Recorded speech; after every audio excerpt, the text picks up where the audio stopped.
In this video, I will show you how to save Snapchat chat for 24 hours.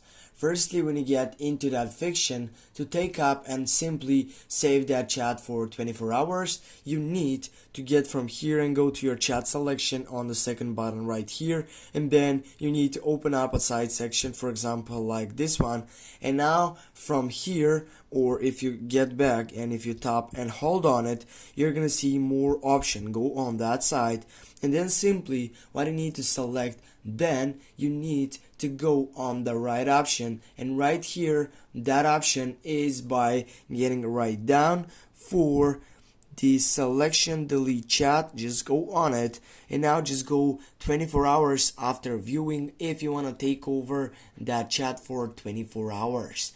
Firstly, go on it, and then you need to wait to take that refresh on it. And now guys, with this we have done it.